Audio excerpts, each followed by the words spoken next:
अत्यंत बेशिस्त आणि अशोभनीय वर्तनाची गंभीर दखल घेऊन ही विधान परिषद असा ठराव करत आहे की अंबादास दानवे विरोधी पक्षनेते यांचे सदस्यत्व सन 2024च्या तृतीय पावसाळी अधिवेशनात 5 दिवसांकरता निलंबित करण्यात यावे, तसेच सदरहून निलंबनाच्या कालावधीत बंदी टाकण्यात यावी। मी आता सभागृहाचा ठराव मतास टाकतो। अनुकूल असतील त्यांनी होय म्हणावे, प्रतिकूल असतील त्यांनी नाही म्हणावे। होयचे बहुमत आहे, होयचे बहुमत आहे। ठराव संमत झाला, ठराव संमत झाला।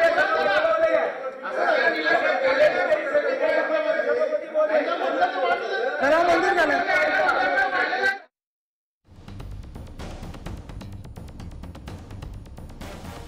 अंबादास दानवेंचं निलंबन करण्यात आलेले आता या क्षणाची ब्रेकिंग न्यूज आपण बघतोय। विरोधी पक्षनेते अंबादास दानवे यांनी काल एका विषयाला घेऊन बोलत असताना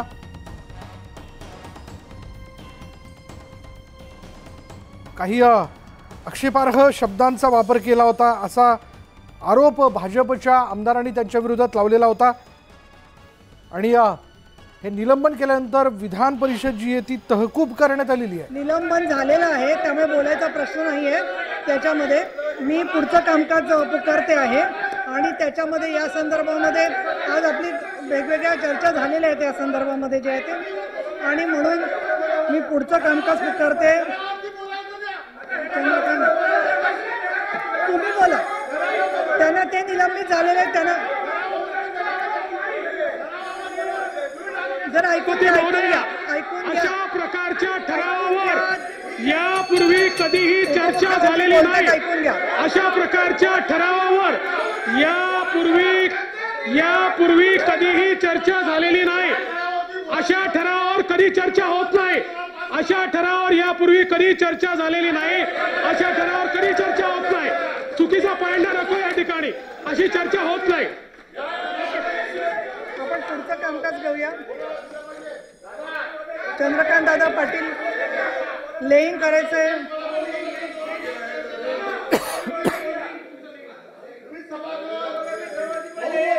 उच्च आणि तंत्र शिक्षण मंत्री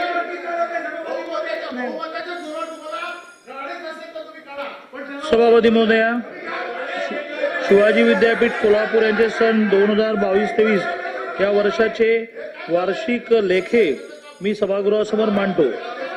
डॉक्टर बाबासाहेब आंबेडकर मराठवाडा विद्यापीठ छत्रपती संभाजीनगरचे सन 2022-23 या वर्षाचे वार्षिक लेखे सभागृहासमोर मांडतो। गोंडवाना विद्यापीठ गडचिरोली यांचे सन 2022-23 या वर्षाचे वार्षिक लेखे सभागृहात ठेवतो। महोदय, मी आपल्या अनुमतीने यशवंतराव चव्हाण महाराष्ट्र मुक्त विद्यापीठ अधिनियम 1989 मधील कलम 27(3) अन्वये यशवंतराव चव्हाण महाराष्ट्र मुक्त विद्यापीठ नाशिक यांचे सन 2022-23 या वर्षाचे वार्षिक लेखे आणि अंतर्गत लेखापरीक्षण अहवाल सभागृहासमोर मांडतो। महाराष्ट्र राज्य मार्ग परिवहन महामंडळाचा सन 2020-2021 या वर्षाचा वार्षिक प्रशासन अहवाल सभागृहासमोर मांडतो। अहवाल सभागृहासमोर ठेवण्यात आला। दानवेंचं निलंबन करण्यात आलेलं आहे आणि त्याची आत्ता या क्षणाची ब्रेकिंग न्यूज आपण बघतोय। पण या विषयाला घेऊन चर्चा करण्यात यावी अशी मागणी जी आहे ती विरोधी पक्षाच्या वतीने केली जाते, आमदारांकडून केली जाते। यावरती उपमुख्यमंत्री देवेंद्र फडणवीस यांनी स्पष्ट केलेलं आहे की अशा या विषयाला घेऊन यापूर्वी कोणत्याही कधीही निलंबनावरती चर्चा करण्यात आलेली नाही आणि या सभागृहात चुकीची प्रथा पाडू नका असं देखील त्यांनी म्हटलेलं आहे।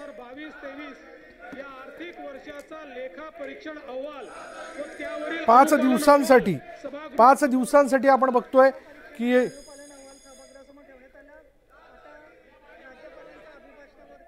अधिक माहिती आपण जाणून घेणार आहोत। आमचे प्रतिनिधी अजित मांढरे आता क्षणाला आपल्या बरोबर आहेत।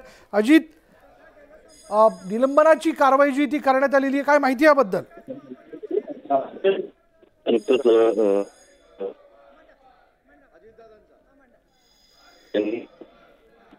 काही कारणास्तव अजितचा आवाज आपल्यापर्यंत पोहोचत नाही, पण विरोधी पक्षनेते अंबादास दानवेंचं 5 दिवसांसाठी निलंबन करण्यात आलेलं आहे। काल शिवीगाळ प्रकरण जे घडलं होतं त्या शिवीगाळ प्रकरणावरनं त्यांच्या विरोधात ही कारवाई करण्यात आलेली आहे। एक मुखाने या संदर्भात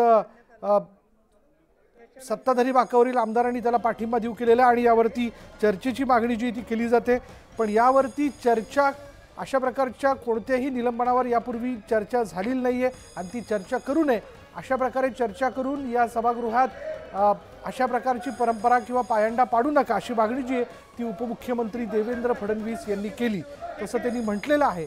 तरी त्यानंतर सुद्धा आता या क्षणाला आपण पाहतोय की काही सभासद हे आक्रमक झाल्याचं बघायला मिळतंय। पण या सगळ्या निलंबनानंतर उपसभापती नीलम गोरे यांनी सभागृहाचं कामकाज जे ते सुरू ठेवलेलं आहे।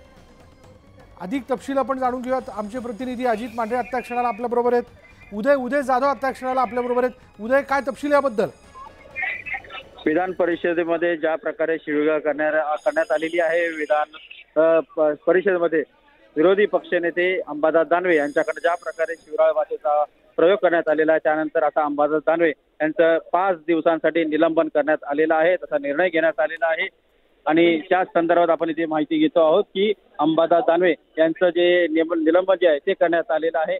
दानवेंचं निलंबन केल्यामुळे विरोधकांनी मोठ्या प्रमाणात गोंधळ जो आहे सभागृहामध्ये सुरू केलेला आहे। शिवराळ भाषा जी आहे ती अंबादास दानवे यांना विरोधी पक्षाचा होता तो पूर्णपणे चुकीचा आणि नियमबाह्य होता, हे देखील या ठिकाणी रेकॉर्डवर असलं पाहिजे।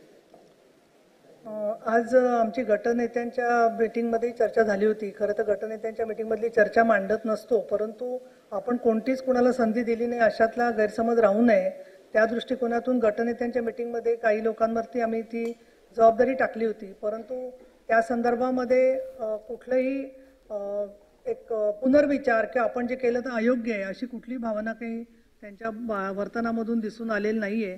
किंबहुना गटनेत्यांच्या मीटिंगला ते अनुपस्थितच होते आणि काल सुद्धा सभागृहामध्ये दोन्ही जे प्रसंग झाले, सकाळच्या वेळेला क्रिकेटच्या संदर्भातला ठराव आल्यावर त्याला कुठलंही अंतिम रूप दिलेलं नसताना केवळ कोणी सूचना मांडल्यावरती एकदम सगळ्यांनी धावून जाणं आणि कुणालाच बोलू न देणं हा प्रकार होऊन परत माझ्यावरतीच पक्षपातीपणाचा त्यावरती भूमिका घेण्यात आली।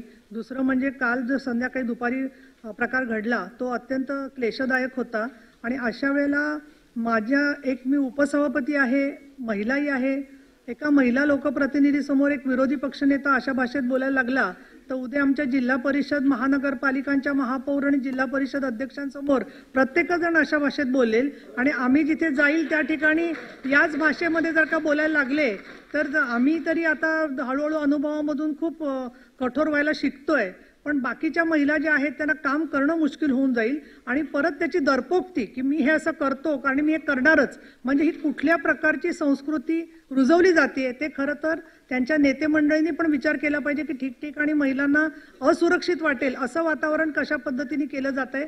आणि म्हणून अत्यंत दुःखित अंतकरणाने हा निर्णय आपण घेतोय। परंतु 5 दिवसाचं निलंबन का काय करायचं या संदर्भात सुद्धा आम्ही विचार केला आणि त्यामध्ये त्यांना अंतिम आठवडा प्रस्ताव की इतर कामकाजात भाग घ्यायचा असेल तर त्या दृष्टीने सुद्धा आम्ही मध्यम मार्गी असा त्यातून मार्ग काढलेला आहे। आणि फक्त मला या ठिकाणी बाकीच्या सभासदांना सुद्धा सूचना करायची आहे की एखाद्याला बोलायला मिळालं नाही किंवा एखाद्याला आपल्याला सगळेच्या सगळे मुद्दे अगदी अर्ध्या तासात मांडायचे होते ते 10 मिनिटात मांडायला मिळाले की आपण सत्ताधारी पक्षात आहोत किंवा आपण कुठे आहोत यापेक्षा सभागृहाच्यासाठी किती वेळ शिल्लक आहे आणि त्याच्यानुसार मला किती वेळ मिळतोय या संदर्भात जरूर त्यांनी एक विचार केला पाहिजे। कुठल्याही परिस्थितीमध्ये मधल्या वेलमध्ये येऊन त्या टेबलवरती मारणं किंवा असे जे प्रकार होतात सगळे तर ते सुद्धा कुठेतरी त्याचा लोकांनी आत्मपरीक्षण केलं पाहिजे असं मला इथे सांगावंसं वाटतं। आणि 5 दिवसाच्या या सगळ्या कामकाजामध्ये विरोधी पक्षालाही माझी जरूर विनंती राहील की त्यांनी या संदर्भातली आमची भूमिकाही समजून घ्यावी।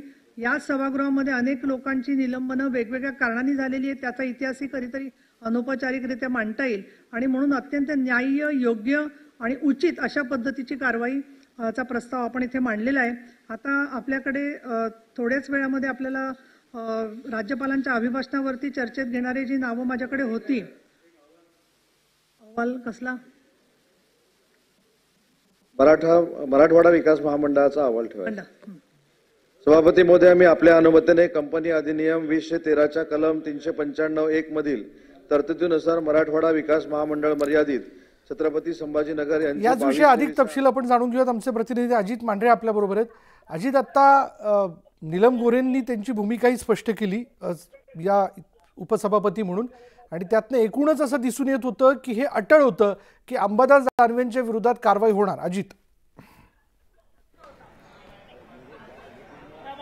की म्हणजे ज्या पद्धतीनं सकाळी जेव्हा प्रसाद लाड हे या विधानभवनात आले आणि याच मागे ज्या पायऱ्यांवरती त्यांनी जे आंदोलन केलं आणि त्यांची मागणी केली की जोपर्यंत दानवे यांचं निलंबन करत नाही किंवा त्यांच्यावर कोणती कारवाई करत नाही तोपर्यंत मी माघार घेणार नाही आणि त्या संदर्भात तक्रार त्यांनी उपसभापती जे आहेत नीलम गोरे यांच्याकडे केली होती आणि याच पार्श्वभूमीवरती आज साधारणपणे 11 वाजता ही बैठक ठेवली होती. मात्र विधान परिषदेच्या 11 आमदारांचे अर्ज भरण्याची प्रक्रिया सुरू होती. यामुळे बैठक जी आहे ती उशिरा ती बैठक लांबली. नुकतीच 1:30 वाजता ही बैठक पार पडली. त्या बैठकीमध्ये हे ठरवलं गेलं की अंबादास दानवे यांचं निलंबन केलं पाहिजे. ज्या पद्धतीनं त्यांनी हेडफोन काढून जी भाषा वापरली आणि थेट जे आमदार आहेत त्यांच्या दिशेने गेले असंच अशा वर्तनावर जर कोणत्याही प्रकारची कारवाई केली नाही तर इतरही सभागृह आहेत त्या सभागृहामध्ये देखील या गोष्टीचे पडसाद उमटतील. त्यामुळे त्यांच्यावरती फक्त 5 दिवस निलंबनाची कारवाई करण्यात आलेली आहे आणि त्यांना सतत ताकीद दिली गेलेली आहे. त्याच पद्धतीनं हा एक प्रकारे इतर सदस्यांना देखील इशारा आहे की सभागृहामध्ये महिला आमदार असतात, सभागृहामध्ये महिला सदस्य असतात. त्यामुळे अशा प्रकारे शिवीगाळ करणं किंवा अशा प्रकारे वर्तन करणं हे सभागृहाला शोभा देत नाही आणि हे ठपके ठेवत अंबादास दानवे जे त्यांच्यावरती निलंबनाची कारवाई केली गेलेली आहे. थोड्याच वेळात यासंबंधी सविस्तर माहिती जी आहे ती दिली जाईल आणि अंबादास दानवे थोड्याच वेळात जे प्रसारमाध्यम आहेत त्यांच्याशी बोलणार आहेत. अगदी अंबादास दानवे आता या सगळ्या कारवाईवरती काय बोलतायत हे बघणं तर फार महत्त्वाचं ठरणार आहे अजित. पण अजित, ह्या सगळ्या कारवाईवरनं मोठा वादंग देखील झाला आणि एकूणच काल अंबादास दानवे जे बोलले ते खरं तर निमित्तही ठरलं असं म्हणावं लागेल.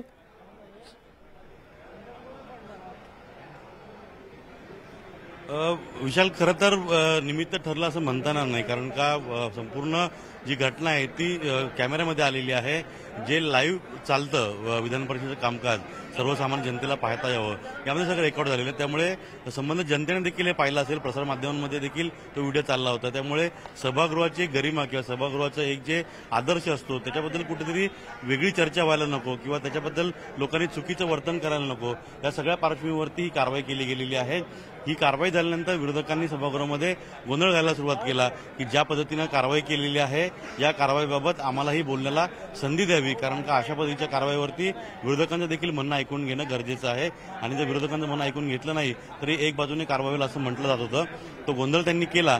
मात्र उपमुख्यमंत्री देवेंद्र फडणवीस यांनी उभं राहून सांगितलं की अशा पद्धतीच्या कारवाई जेव्हा होतात, अशा पद्धतीचे ठराव जेव्हा येतात, अशा पद्धतीच्या घोषणा जेव्हा होतात त्यावेळी त्यावर कोणत्याही स्वरूपाची चर्चा करता येत नाही, तसा नियम आहे. आणि त्यानुसार सभागृहाचं कामकाज जे आहे ते तहकूब करण्याचं ज्या सभापती आहेत त्यांनी जाहीर केलं. मात्र उपमुख्यमंत्री, त्यानंतर संसदीय कार्यमंत्री आणि बरेच मंत्री सभागृहामध्ये उपस्थित होते. त्या सर्वांनी रिक्वेस्ट केली की कामकाज जे आहे ते पुढे चालू ठेवावं. त्यामुळे विधान परिषदेचं कामकाज जे आहे ते पुन्हा आता सुरू झालेलं आहे. पुन्हा एकदा आपल्या प्रेक्षकांसाठी म्हणून नेमक्या कोणत्या प्रकरणावरनं अंबादास दानवेंच्या विरोधात कारवाई झालेली आहे, काल काय घडलं होतं याबद्दल जरा अजित सविस्तर सांगा.